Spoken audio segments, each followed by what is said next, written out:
Emmanuel Macron, et vous serez sans doute d'accord, cristallise toutes les colères, toutes les rancœurs. Lundi dernier, un comité d'accueil très remonté l'attendait lors de sa visite à Versailles. Quelques jours plus tôt, des manifestants tentaient de déloger d'une pièce de théâtre. Un petit air de déjà-vu avec la crise des Gilets jaunes. Reportage pour 7 jours BFM. Gaël Giordana, Benjamin Chambostin.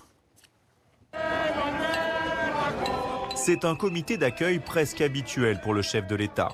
Ces derniers mois, à chacun de ses déplacements, il trouve sur son chemin des opposants à la réforme des retraites, venus réclamer le retrait du projet et parfois sa démission. Macron, dégage! Illustration lundi dernier à Versailles.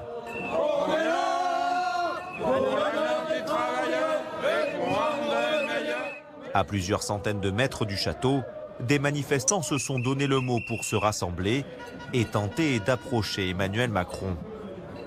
Leur objectif, perturber son rendez-vous avec les patrons du monde entier. Il faut montrer à ce gouvernement qu'il est nulle part chez lui. Macron a décidé de faire une super réunion avec 200 patrons à Versailles, au château. Beau symbole justement pour notre Jupiter national. Un président critiqué, considéré encore et toujours comme le président des riches. Et avec cette réforme des retraites, Emmanuel Macron est de plus en plus pris pour cible. C'est lui qui personnalise le pouvoir. Il parle souvent de l'État avec le mot « je ». Et c'est pour ça que, quand bien même c'est le Premier ministre Édouard Philippe qui mène officiellement la réforme des retraites, pour tout un chacun et pour les opposants au projet, le véritable adversaire, c'est Emmanuel Macron et ce sera toujours comme ça jusqu'en 2022.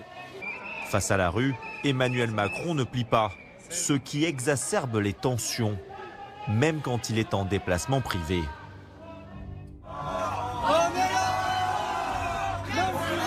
Le 17 janvier dernier, le président va voir une pièce de théâtre avec son épouse dans le nord de Paris. Mais peu après son arrivée, sa présence dans la salle est signalée sur Twitter. Un message qui encourage certains manifestants à se réunir aux abords du théâtre. Peu importe le contexte, tous les moyens sont bons pour venir s'opposer au président. À sa sortie, le convoi présidentiel est hué et insulté.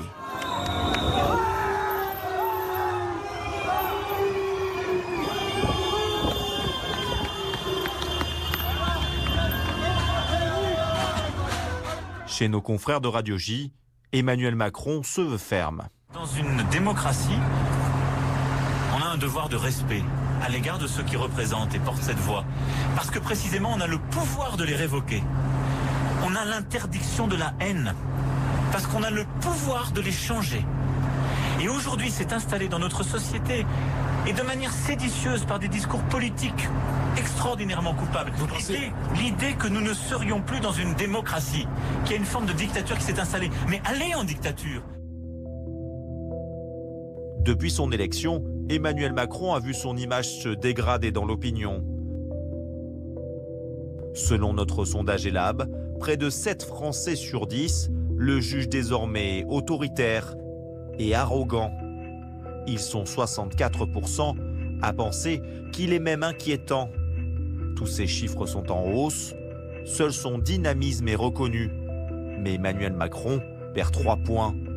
Et pour les spécialistes, la situation s'aggrave. C'est toujours un indicateur qui est, quand on est président de la République sortant, évidemment à suivre. Capacité à rassembler, moins d'un Français sur 5 aujourd'hui qui l'attribue à Emmanuel Macron.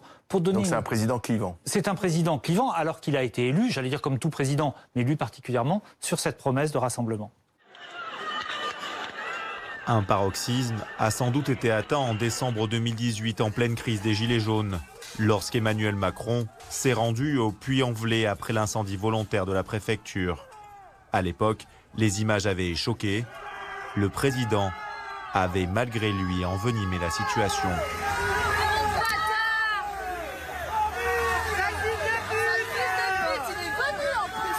Le président de la République, ils pensent toujours que les gens les aiment. Là, ils voient, c'est pas juste que les gens l'aiment pas, c'est qu'il y a des gens qui disent qu'ils veulent le tuer.